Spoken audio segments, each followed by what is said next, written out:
Todas as vezes que nós lemos a Escritura Sagrada, conseguimos identificar que todas as vezes que uma nova liderança ela era instituída para a nação, essa liderança ela tinha um grande impacto no que Deus iria fazer nessa nação. Todas as vezes que nós vemos um rei sendo constituído, nós conseguimos ver a história desse rei. E se esse rei era fiel a Deus, se esse rei era um rei correto na presença de Deus, o povo ele era abençoado. Se esse rei fosse corrupto, se esse rei fosse um homem de uma péssima índole, o povo ele sofria as consequências de ter um rei ruim no trono. Pois bem, acredito que todas as vezes que um rei era nomeado, o povo de Israel ele olhava para a sua realidade e as expectativas que eles tinham a respeito de um rei idôneo, capaz de conseguir trazer para a nação de Israel as bênçãos de Deus, eram expectativas muito altas. Eles olhavam e diziam assim: os anos, as colheitas, as provisões dos anos que se passaram sob o governo de tal rei não foram boas, mas acredito que o rei que vai chegar, ele é um rei idôneo e ele será capaz de atrair as bênçãos de Deus para a nossa vida. Mas nós sabemos que nem sempre as nossas expectativas elas são atingidas, elas são alcançadas. Nem sempre o que esperamos acontece na via de prática. Pois bem, o rei que assume Israel é o rei Acabe. Diga comigo, diga Acabe. O rei Acabe, para conseguir fazer alianças políticas, ele acaba se casando com algumas mulheres estrangeiras. Mas ao invés de fazer com que o povo de Israel não se misturasse, e não se misturando, não se contaminasse com os reis das 5 vizinhanças e nas imediações daquele tempo, o rei Acabe, além de adquirir esses casamentos, ele acaba fazendo que a influência religiosa das suas esposas tenha grande parcela naquele lugar. Eu imagino que Jezabel começou basicamente assim: olha, o Deus de Israel, ele é o Deus supremo desse lugar, mas naquele cantinho, deixa eu colocar um poste ao meu Deus, Baal. Começou com um pequeno lugar, mas quando você observa a história, você vai ver que Baal vai ganhando muito mais espaço do que deveria. E sendo um Deus secundário na nação de Israel, ele se torna o maior ícone adorado daquele tempo. A Bíblia Sagrada diz que o reino de Acabe não estava indo mal, mas a Bíblia diz que de repente um homem sem a sua genealogia gritante, ou seja, a sua genealogia não era expressiva ao ponto de não ser mencionado. A Bíblia diz que sem ter uma genealogia escrita na palavra de Deus, um homem se dispõe a ouvir e passar para o povo a voz de Deus. Um homem que estava disposto a ouvir a voz de Deus. Todas as vezes que eu observo o livro de Reis, o primeiro livro de Reis, eu costumo pensar como esse homem que tem uma influência tão significativa na história dos profetas, ele simplesmente aparece do nada. Ele cai de paraquedas na história. E a Bíblia diz que esse homem era um grande homem de Deus. Você já conversou com pessoas que tentam medir a nossa vida mediante ao que os nossos antepassados fizeram? Se o seu pai foi um grande empresário, obviamente você vai ser um bem-sucedido, um homem, uma mulher bem-sucedida. Se o seu pai ou a sua família foi um alcoólatra, você certamente será um alcoólatra também. Mas a Bíblia diz que independente do que a família de Elias havia feito, Elias, ele foi um grande homem de Deus. Eu estou pregando para homens e mulheres que Deus está dando a vocês aqui essa noite a condição de escrever a história que você quer ter. Eu estou pregando para homens e mulheres aqui essa noite que não são vítimas da sua genealogia. Eu estou pregando para homens e mulheres aqui essa noite que não são vítimas do resultado precoce que as pessoas têm da sua vida. Eu estou pregando para homens e mulheres aqui essa noite que podem ser o que querem ser na presença de Deus. Mas quando a voz de Deus vem a Acabe, a voz de Deus não vem trazendo boas notícias.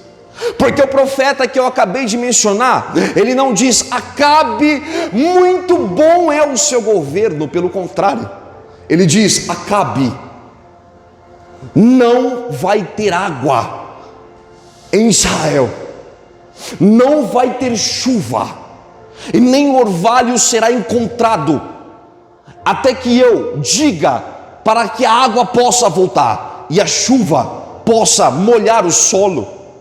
Elias estava dizendo a Acabe: Acabe, segundo a minha palavra, segundo o que eu estou te dizendo, não haverá orvalho nem chuva, até que eu revogue o que eu falei. A Bíblia diz que após Elias dizer isso, Elias, ele se esconde mediante a palavra de Deus. Elias, vá para a beira de um rio, um riacho, e nesse riacho você vai beber água desse riacho, e você vai comer pão, e você vai comer carne, porque os corvos vão te alimentar. O que é mais interessante é que eu acredito que Acabe não deu crédito ao que Elias tinha dito. Imagine um homem que você não conhece a sua história, você não conhece a sua genealogia. Ele se coloca na frente da maior potência nacional do seu tempo e diz a ele: segundo a minha palavra, não vai haver chuva em todo o país, até que eu revogue o que eu disse. Não se encontrará orvalho em canto nenhum desse país. Eu imagino Acabe dizendo: esse rapaz é louco, as colheitas estão indo de vento em polpa, o gado está gordo, as transações nacionais e internacionais estão fluindo, o nosso país está se tornando uma potência. Esse rapaz não deve estar falando nada com nada, coisa com coisa.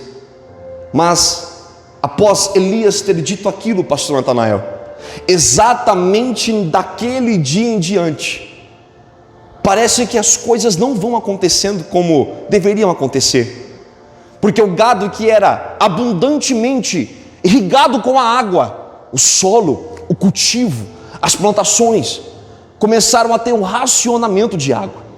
Porque a partir daquele dia, as chuvas abundantes, as chuvas que eram abundantes, que regavam o solo de Israel, sumiram, desapareceram. Aonde é que está o homem para que ele possa revogar essa palavra? Você já percebeu que existe capítulos que Deus quer nos expor para o mundo, mas existe capítulos que Deus quer nos esconder do mundo. Quando Deus tira o povo de Israel do Egito, Deus não pega o caminho mais curto, Deus esconde o povo de Israel no vale de Piairote, porque Deus disse: se soubessem que havia ali um povo guerreiro, eles optariam em voltar para o Egito. Eu estou pregando para homens e mulheres aqui que às vezes estão escondidos. Você observa e diz: por que eu não sou citado quando uma vaga, uma promoção, algo bom é feito? Por que é que o meu nome sempre é o último da lista? Por que é que eu não sou chamado para protagonizar alguma coisa? E Deus está dizendo a você: o esconderijo é seguro. Deus está dizendo a você: o tempo é real. Ele determina as coisas mediante a sua sabedoria. E Deus está dizendo a vocês aqui essa noite: se você está escondido, você está seguro. Mas após Elias ter se apresentado ao profeta, ao rei daquele lugar, o rei já sabia que Elias era um profeta, porque após 3 anos, Deus ele olha e vê Israel perecendo, e a palavra de Deus a Elias é: Elias, eu quero voltar a fazer chover. Elias, eu quero voltar a água em Israel. Elias, ele se apresenta e ora. E quando ele ora, ele não vê um resultado inerte, instantaneamente. A Bíblia diz que orações são feitas em prol de algo, e não é que funciona.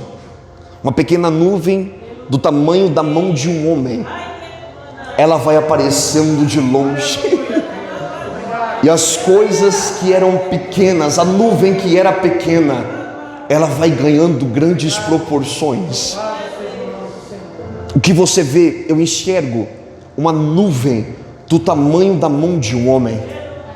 Você já pegou a sua mão e colocou contra o céu e observou a insignificância que a sua mão tem?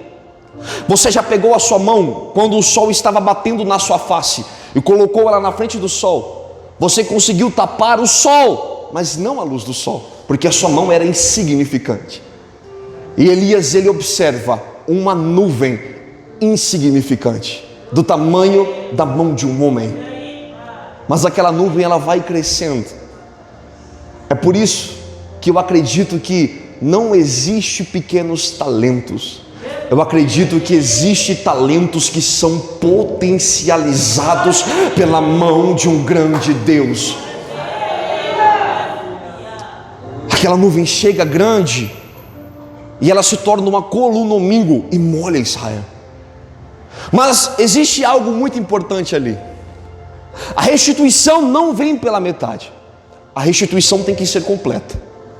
Pastor Natanael, e quando Elias se apresenta a Acabe novamente, Acabe olha para Elias e diz: tu és o perturbador de Israel. Elias falou: eu não, mas você e sua casa são.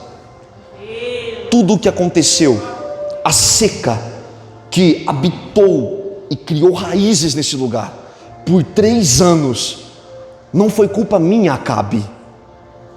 Eu apenas fiz o que Deus mandou. A responsabilidade era sua, porque você é a cabeça de Israel.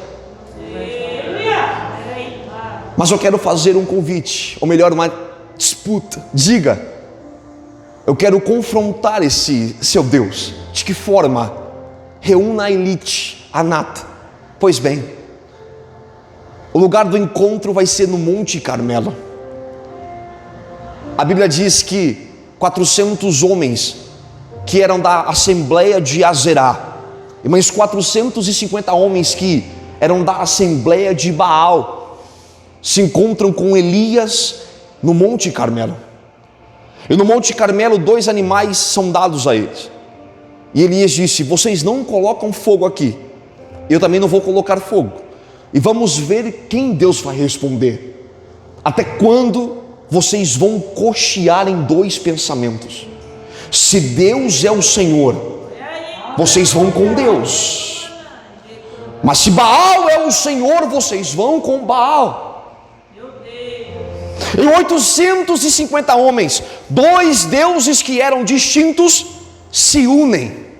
E 850 vozes clamam a entidade Azerá e Baal. Mas a Bíblia diz que nada se faz. Digo eu imagino, pastor Natanael, 850 homens. Imagine essa congregação com 850 homens gritando em uma só voz. E quando eles gritavam em uma só voz, diziam com aquela esperança inicial: Ei Baal, faça uma fogueira capaz de encandecer esse monte. E começaram a gritar isso instantaneamente. Mas deu 8 horas da manhã e nada aconteceu. Baal, faça pelo menos uma fogueira. Já que a fogueira para encandecer o monte não deu certo, faça uma fogueira aqui para encandecer só o cume. Mas Baal também não responde. Eu imagino eles dizendo: oh Baal, faça pelo menos uma fogueira capaz de queimar esse sacrifício. E Baal não responde. Chegando 11 da manhã, eles estão assim: eu faço pelo menos uma brasa aqui.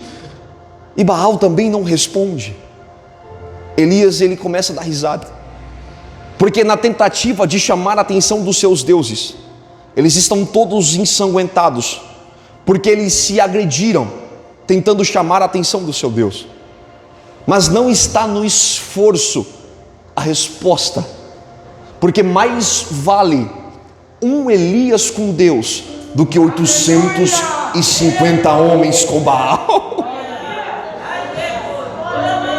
Aleluia! A Bíblia diz que Elias, ele restaura o altar. Toda a congregação, ou melhor, todo o povo de Israel está parado para esse evento, porque no Monte Carmelo está acontecendo a batalha de deuses ali, 2 contra 1. Azerá e Baal estão juntos, querendo envergonhar Elias, que representava o Deus de todos os tempos. E Elias agora está na sua vez e na sua oportunidade. E a primeira coisa que Elias faz não é gritar, ouve-me. Ele repara o altar.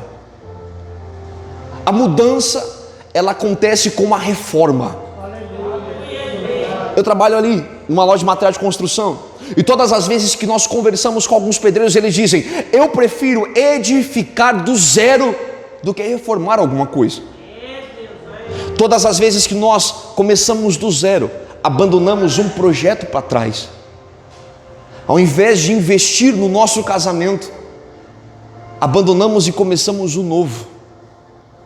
Ao invés de investir na nossa família, ao invés de reformar a nossa família, queremos construir uma família do zero.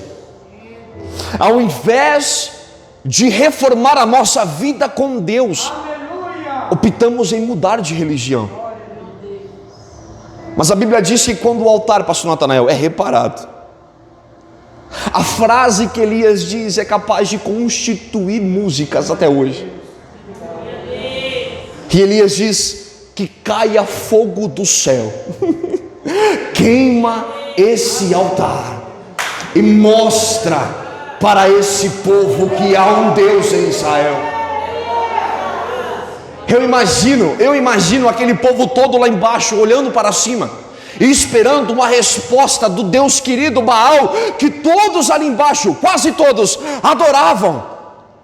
Mas de repente, quando um homem só clama, pastor Natanael, eu imagino o céu se abrindo, e uma coluna de fogo descendo do céu à terra, é mais brilhante do que a luz do sol.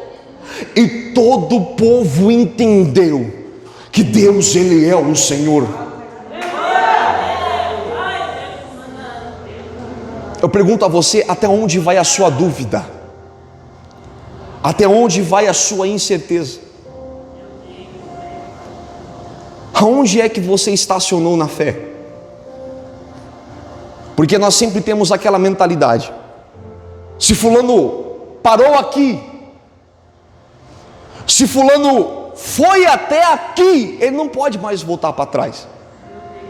Às vezes quando observamos grandes pregadores e grandes mulheres de Deus, homens de Deus, cantores de Deus, e dizemos assim, eles atingiram um nível tão alto que não podem voltar. Nós desanexamos da vida desses homens a sua humanidade. O meu sogro, quando ele teve um problema, virou notícia em toda a internet, e 95% das pessoas abraçaram, falaram parabéns pela sua humildade, por voltar, por regredir, por se arrepender do que você fez. E 5% falaram assim, você nunca foi um homem de Deus, você nunca foi um grande homem de Deus. Eu estou pregando para homens e mulheres aqui que ultrapassaram grandes coisas, que subiram e pularam grandes montanhas, mas de uma montanha até um cego desvia, mas são as pequenas coisas que fazem o homem cair e tropeçar. Elias fez com que o azeite se multiplicasse. Elias viu corvos o alimentar. Elias viu o riacho se secar, mas ele não morreu de sede. Elias viu a sua palavra sendo honrada por Deus, e por 3 anos não houve chuva. Mas quando Jezabel disse, vou te matar, Elias, porque você assassinou 850 homens, Elias foge para uma caverna. E quando Elias ele foge para uma caverna, ele se isola e ele se esconde. Aleluia. Talvez você está isolado em algum lugar, e você está fazendo o mesmo pedido que Elias fez no apogeu da sua carreira. Um homem tirado do nada, migrado do absolutamente zero, é capaz de fazer com que não haja chuva, é capaz de atrair o fogo do céu. Um homem que é levado do solo ao teto em questão de horas. É o homem que está na caverna dizendo: eu quero morrer. E a caverna, que é um lugar de isolamento e silêncio, a voz de Deus ultrapassou. E quando a voz de Deus ultrapassa, a voz de Deus diz: Elias, o que fazes aqui, Elias? Aleluia. Às vezes Deus trouxe você no culto para poder dizer a você: essa caverna é grossa, essa caverna é espessa, mas nada é capaz de bloquear a voz do Eterno quando Ele quer falar com você. Elias pede a morte, porque esse era o seu interesse. Elias, ele acredita que cumpriu tudo o que deveria ter cumprido, e a sua missão estava completa. Mas se Elias não sai da caverna, como é que ele vai dividir a sua capa com Eliseu? Se Elias não sai da caverna, como ele iria rasgar no meio o Jordão? Se Elias não sai da caverna, como ele profetizaria as nações e seria um atalaia? Se Elias não sai da caverna, Elias não é arrebatado vivo em redemoinhos de fogo. Eu estou dizendo a você aqui essa noite: você não pode ficar nessa caverna para sempre. O mundo precisa de você agora. O mundo precisa de você hoje. E a primeira coisa que Elias ele enxerga é que Deus não o abandonou na caverna. Eu estou pregando para homens e mulheres aqui que às vezes o sentimento que grita no seu coração é um sentimento de abandono. Que você diz: eu estou abandonado aqui, e realmente Deus me atendeu, eu vou morrer. Mas Deus está dizendo a você: Elias,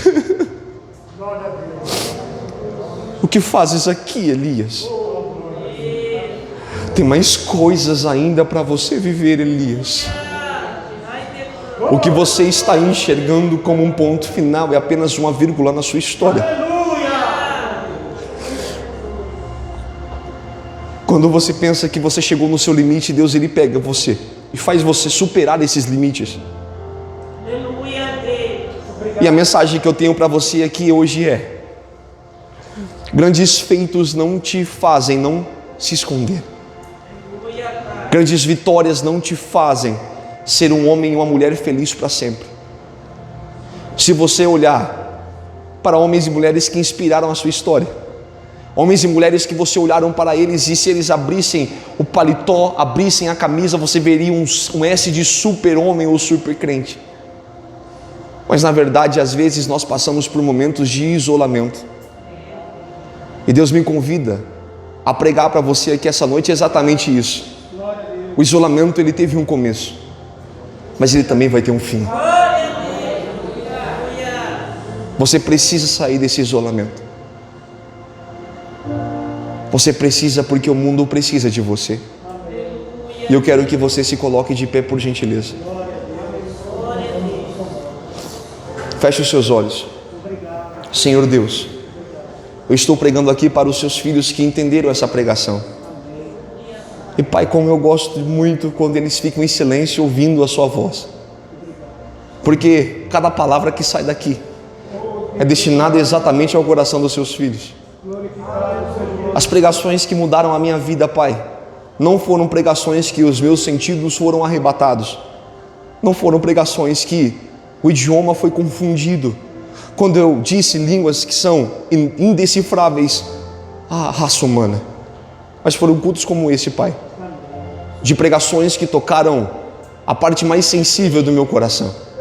Foi pregações como essa, Pai, que me fez emergir da caverna em que eu estava submetido. Foi pregações como essa, Pai, que não extraíram da minha boca grandes rajadas de glória a Deus, mas que extraíram dos meus olhos lágrimas que são sinceras. Aleluia.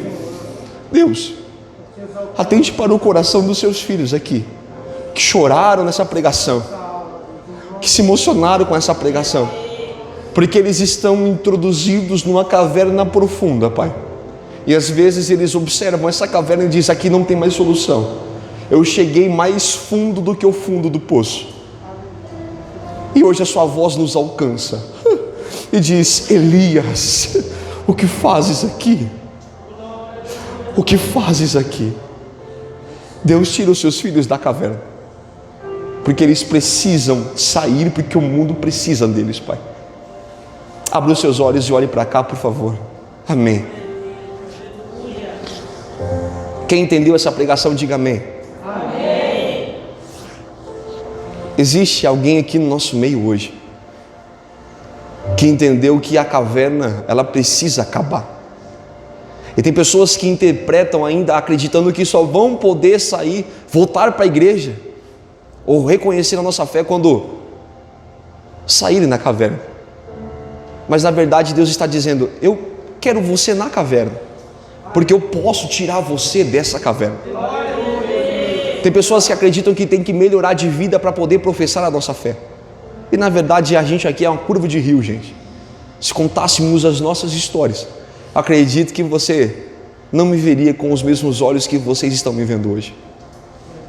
Pai, o Senhor convenceu os seus filhos, mas para isso vocês, irmãos, tem que tomar também uma decisão na sua vida.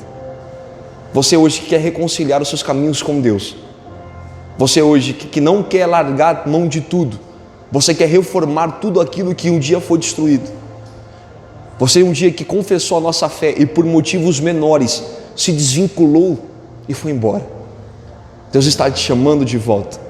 E a caverna em que você se enfiou, a voz de Deus passou por ela hoje e chamou o seu nome. Você quer hoje reconciliar os seus caminhos com o Senhor? Aonde você está?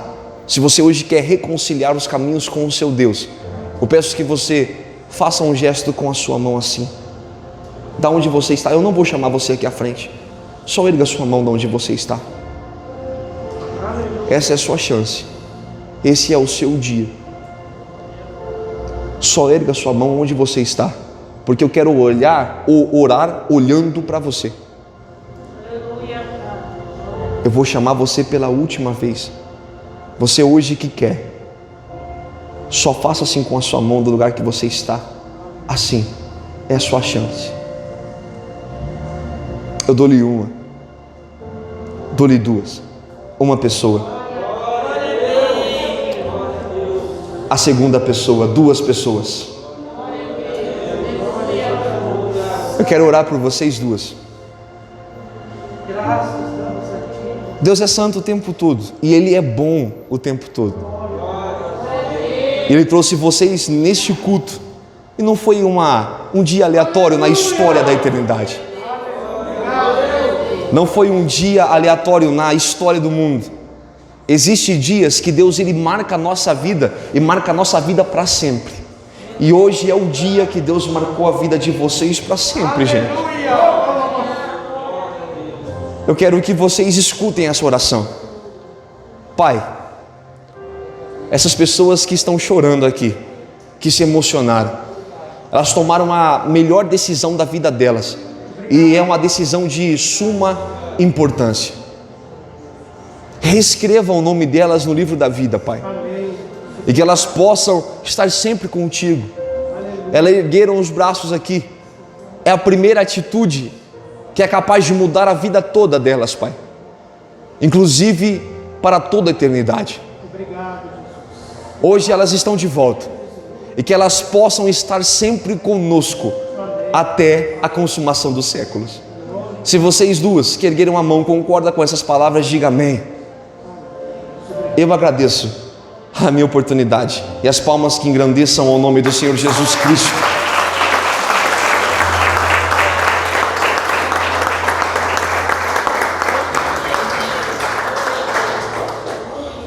Glória, motivo de muita alegria, né?